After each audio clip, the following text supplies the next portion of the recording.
শওকত মোল্লার নাম করি বলে অনেকের শরীরে, অনেকের মনেতে, অনেকের আপনার কি বলে ভিতরে এত অ্যালার্জি, বলে ও একটা খুনি, ওটা বাজে লোক, অমুক লোক, তমুক লোক।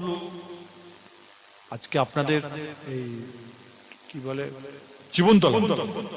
জীবনতলার দোকানপাট ছিল আগে, ছিল, মহাবিদ্যালয় হয়েছে তো, রোকেয়া নাকি রাখে, রোকেয়া মহাবিদ্যালয় আছে না? হ্যাঁ, কে করে দিয়েছে? কে করেছে? শওকত মোল্লা অধিকারকে টেনে এনে করেছে, বাপকে বেটা। আমি বললে কিছু লোক হ্যাঁ উনি খালি না শওকত মোল্লার খালি করে। আমি শওকত মোল্লার করবো তো কার করবো? আমার জাত ভাই, আমার সিলসিলা, আমার মুজাদ্দিদ জামান দাদা হুজুর কিবলা রাহমাতুল্লাহ আলাইহি তানার একদম একনিষ্ঠ খাদেম এবং মিজলা হুজুর পীর কিবলা রাহমাতুল্লাহ আলাইহি শওকত মোল্লা হলো মুরিদ। দেশের দশের কাজ করতে গেলে আজকে দেশের যখন দেশকে যখন সুন্দর করে সাজাতে হয়, হিন্দু নয়, মুসলমান নয়, জৈন নয়, খ্রিস্টান নয়, সকল ধর্মের মানুষের কাছে তাকে যেতে হয়, তাকে কাজ করতে হয়। তার জন্য তুমি খারাপ, সে খারাপ।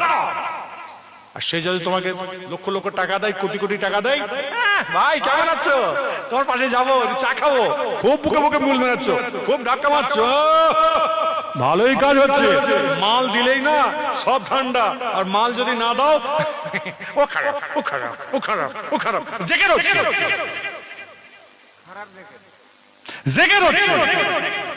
চিন্তা করতে পারে আমার ফুরফুরা শরীফ মুজাদ্দিদ জামান দাদা হুজুর কিবলা রাহমাতুল্লাহ আলাইহি দরবার শরীফে আমার জিকিরের মাহফিল বন্ধ করে দিয়েছে, বন্ধ করেছে। কেন? আমি অল ইন্ডিয়া সুন্নতুল জামাত, আবার কাইয়ুম সাহেব, মতিন সাহেব নাম শুনেছেন? হ্যাঁ, ওনারা ভালো মানুষ, মুবাহিস আলেম, মুবাহিস আলেম আব্দুল কাইয়ুম সাহেব হুজুর, জামিয়া রহমানিয়া ছেলেরা, আরে বাপ রে বাপ, তা ছেলে তৈরি করছে। আমার ফুরফুরা শরীফ মুজাদ্দিদ জামান দাদা হুজুর কিবলা দরবারে দাদা হুজুর কিবলা রাহমাতুল্লাহ তাআলা পীরের নামে আপনার ফাতিহা সিদ্দিকিয়া মাদ্রাসা তৈরি করলে, টাইটেল মাদ্রাসা, সেখানেও ছাত্র তৈরি হচ্ছে, তারাও তৈরি করছে।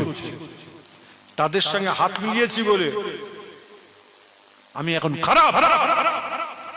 আরে খারাপ হলে হইব, আমার কপালকে কেটে নেবে।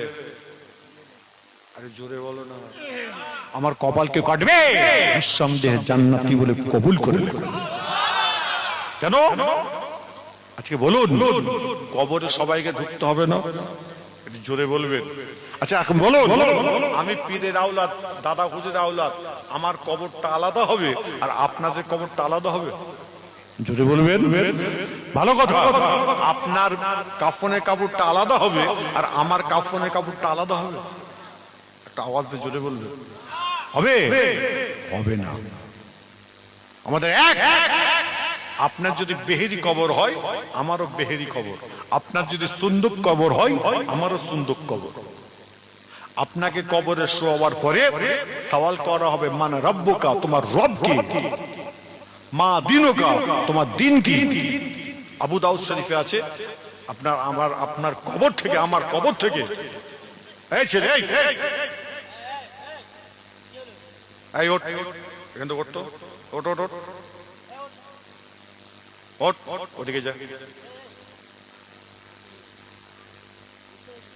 না, ওটা থাক, তুই যা। দরুদ শরীফ আল্লাহুম্মা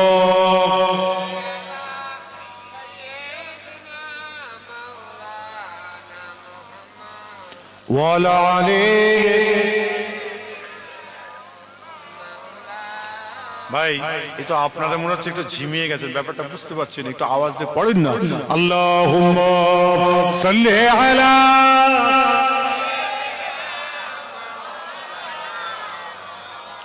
ওয়া আলা আলিহি।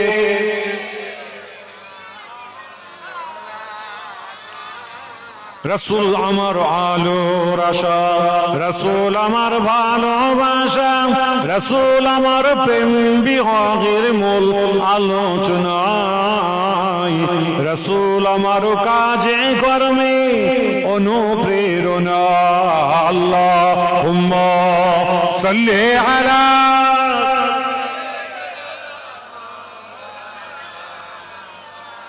ওয়ালা আলে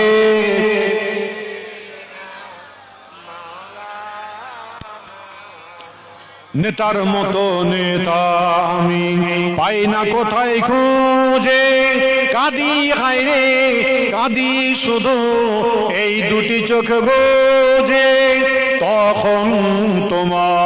তখন তোমার শৈশব কৈশোর যোগাই সান্ত্বনা, রসূল আমার কাজে কর্মে অনুপ্রেরণা, রসূল আমার আলোর আশা, রসূল আমার ভালোবাসা, রসূল আমার প্রেম বিভাগের মূল আলোচনা, রসূল আমার কাজে কর্মে অনুপ্রেরণা। আল্লাহুম্মা সাল্লি আলা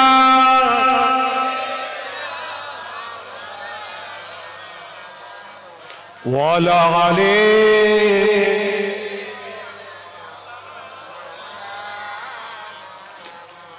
যাই হোক, আল্লাহ নবী আল্লাহ রসুল আল্লাহ পাকের দরবার চেয়েছেন, আল্লাহ পাক মুর্দাকে জিন্দা করে দিয়েছেন। আরেকবার জোরে বলা যাবে না? আরেকটু আনন্দের সঙ্গে জোরে বলা যাবে? আল্লাহ নবীর দরবারে কথা বলতে গিয়ে এমন আমার আল্লাহ পাকের কোরআন আমি পড়েছি, বিসমিল্লাহির রহমানির রহিম, ওয়ালা তাকুলু লিমান ইয়াকতুলু ফি সাবিলিল্লাহ।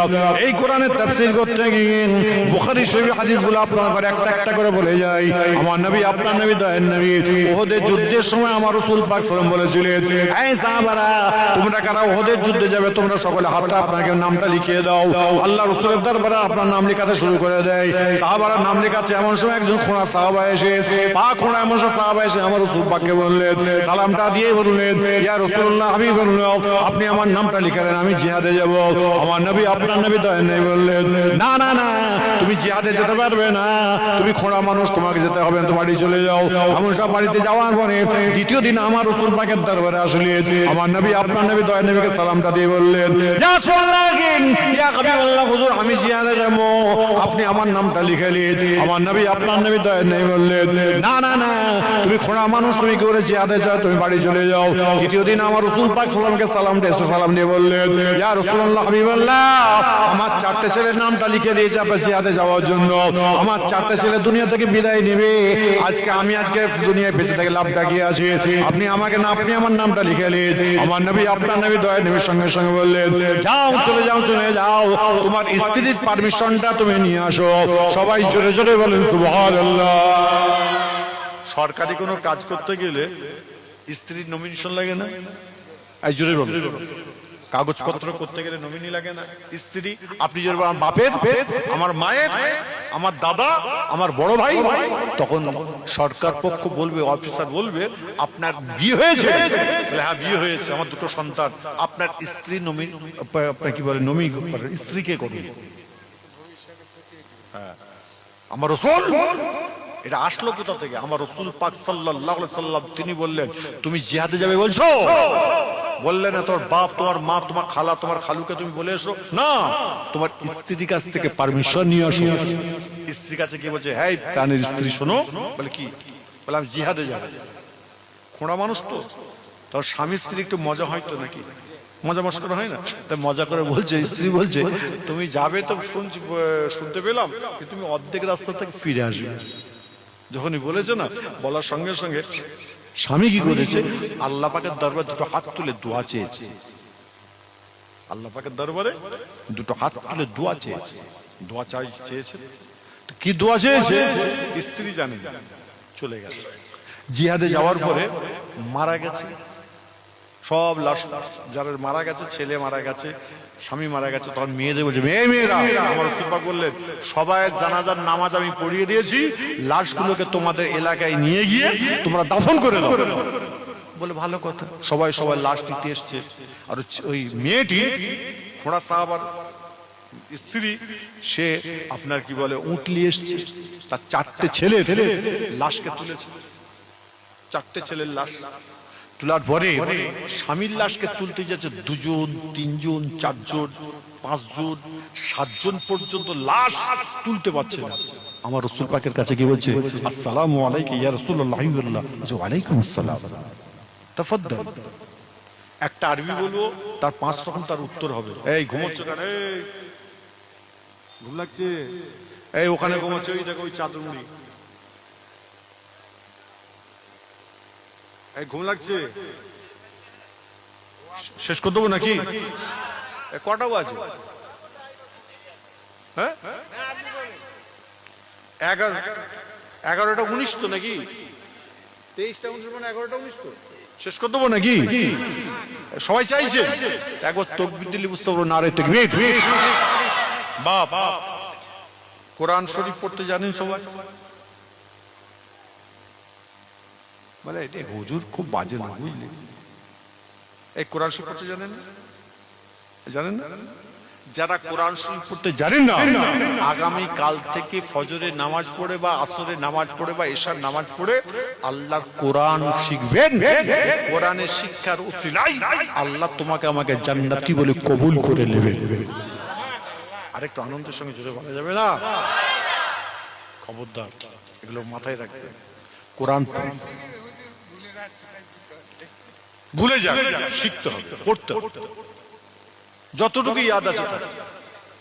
আলিফ বা তা সা জিম হা খা তা ভুলে গেছে, আপনাকে আবার পড়ো, আবার পড়ো, আবার পড়ো।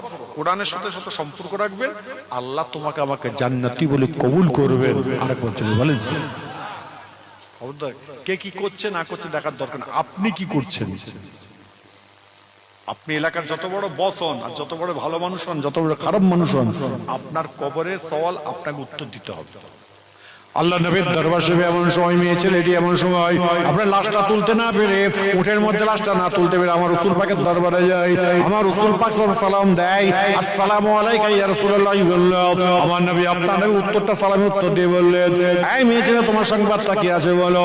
ইয়া রাসূলুল্লাহ হাবিবুল্লাহ, আজকে আমার খোঁড়া সাহাবা খোঁড়া যে মানুষটা এসেছিল তার স্বামী এসেছে। ইয়া রাসূলুল্লাহ, ভাই স্ত্রী এসেছে।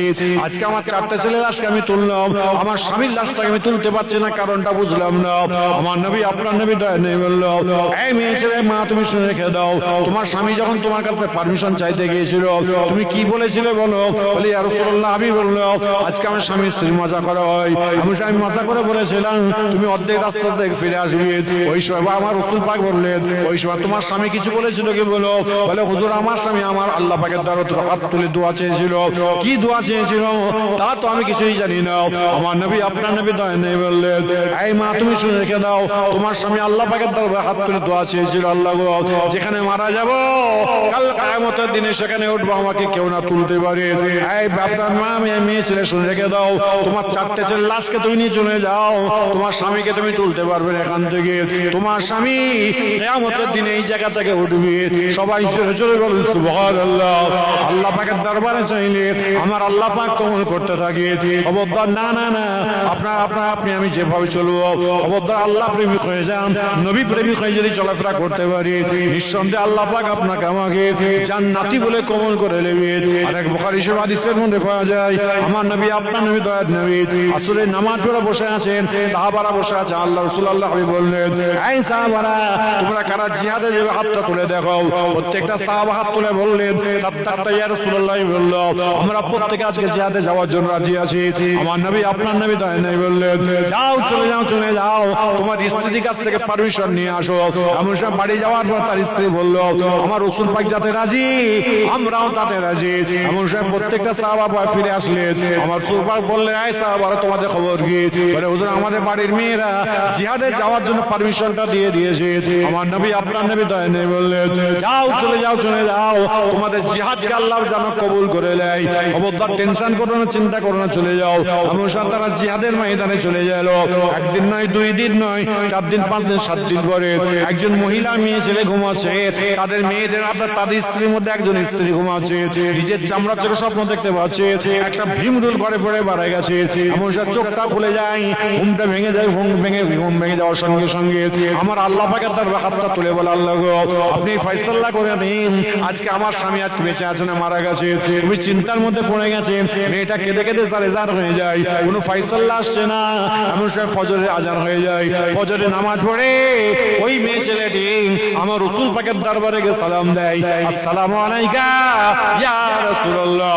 আমার নবী আপনার নবী দয়ার নবী আমি উত্তরটা দিয়ে বলল, মা তোমার খবর কি? বলে হুজুর আজকে 7 জন ব্যক্তি জিহাদে গেছে, তাদের মধ্যে একজন মহিলা আমি মেয়ে ছেলে, আমি তাদের স্বামীর মধ্যে আমাদের স্বামীদের মধ্যে আমি একজন মহিলা মেয়ে ছেলে এসেছি। বলে খবর কি বলো? বলে হুজুর আমি আমার নিজের চামড়া চোখে স্বপ্ন দেখলাম একটা ভীমরুল করে পড়ে মারা গেছে, আমার স্বামী মারা গেছে না বেঁচে আছে, আপনি একটুখানি বলে দিন। আমার নবী আপনার নবী দয়ার নবী চোখটা বন্ধ করে 2 মিনিট পরে বললেন, না না না তোমার স্বামী দুনিয়া থেকে বিদায় নিয়েছে। যখনই এই কথা বললেন মেয়েটা কেঁদে কেঁদে জারেজার হয়ে যাচ্ছে। ওই আমার নবী আপনার নবী দয়ার নবী বলল, মা তুই পড়তে থাকো ইন্না লিল্লাহি ওয়া ইন্না ইলাইহি রাজিউন। মেয়েটা পড়ছে আর কাঁদছে, হাউ হাউ করে কাঁদছে। আমার নবী আপনার নবী দয়ার নবী বলল, মা তুমি কেঁদো না কেঁদো না, আমার আল্লাহ পাক কোরআনের মধ্যে ঘোষণা দিয়েছে বিসমিল্লাহির রহমানির রহিম ইন্নাল্লাহা মা'আস সাবিরিন। সবরকারীকে আমার আল্লাহ পাক বড় পছন্দ করে। এমন সময় মেয়েটা কান্না বন্ধ হয় না। আমার নবী আপনার নবী দয়ার নবী শোনার জোয়ানের কথা শুনতে শুনতে এমন সময় আপনার 2 ঘন্টা আলোচনা শুনতে শুনতে মেয়েটার চোখের পানিটা আপনার কিভাবে বন্ধ হয়ে যায়। ওই সময় আমার রাসূল পাক সাল্লাল্লাহু আলাইহি ওয়াসাল্লাম বললেন, মা তুমি তোমার বাড়ি চলে যাও। ওই সময় মেয়েটা চিৎকার করে আমার রাসূল পাককে বললেন, ইয়া রাসূলুল্লাহ আজকে আমার কচি কাঁচা বাচ্চাগুলো আমি রেখে এসেছি। আমার নবী আপনার নবী দয়ার নবী বললেন, তুমি আগে কেন বলো নাই? বলো বলে হুজুর আপনাকে আপনার শোনা জোয়ানের কথাগুলো বলো ভালো লাগছিল। না না না তার এই জন্য থাকতে পারি নাই বলে আজকে আপনাকে কিছু বলতে পারি না। আমার নবী আপনার নবী দয়ার নবী বললেন, যাও চলে যাও চলে যাও, তোমার 2 সন্তানকে তোমার কচি কাঁচা বাচ্চাগুলোকে আল্লাহ সুস্থ রাখে দোয়া করি। এমন সময় মেয়েটা বের হয়ে চলে গেল। মেয়েটা রাস্তাতে হেঁটে হেঁটে যাচ্ছে। আবু বকর সিদ্দিকের যে গ্রামে বাড়ি মেয়েটা সেই গ্রামে বাড়ি। আবু বকর সিদ্দিক মেয়েটাকে দেখতে পেয়ে সালামটা দিয়ে বলল, মা তোমার মনটা কেন খারাপ হলো? বলে আমার স্বামী মারা গেছে। আবু বকর সিদ্দিক শুনে বললেন, না না না তোমার স্বামী তোমার ঘরে ফিরে আসবে। মেয়েটা ঘরে যাওয়ার পর যে চামড়া চোখে দেখতে পাচ্ছে তার বাচ্চা কাচ্চাগুলো সুস্থ রয়েছে। এমন সময় মেয়ে ছেলেটি যখন আবু বকর সিদ্দিক বলে দিয়েছে তোমার স্বামী তোমার ঘরে ফিরে আসবে, মেয়েটা এমন সময় জোহরের নামাজ পড়ে আল্লাহ পাকের দরবারে কাঁদে, আসরের নামাজ পড়ে আল্লাহ পাকের দরবারে কাঁদে, মাগরিবের নামাজ পড়ে আল্লাহ পাকের দরবারে কাঁদে, এশার নামাজ পড়ে দোয়া চাইবার পরে কেঁদে দোয়া শুয়ে পড়বে কি। আমার নবী আপনার নবী দয়ার নবী বহুদিন আগে বলে দিয়েছিল, এই মেয়েরা খবরদার এশার নামাজের পরে তোমার স্বামীরা যখন এসে ডাক দিবে একবার ডাক দিলে ঘরের দরজা এখানে খুলবে না যতক্ষণ না 3 বার ডাক দেয়। এমন সব 3 বার ডাক আপনার স্বামীর গলায় ডাক আওয়াজ পেয়েছে, মেয়েটা বিসমিল্লাহ বলে ঘরের দরজা এখানে খুলে দেয়। চামড়ার চোখে দেখতে পাচ্ছে তার স্বামী তার সম্মুখে এসে হাজির হয়ে গেছে। সবাই জোরে জোরে বলেন সুবহানাল্লাহ।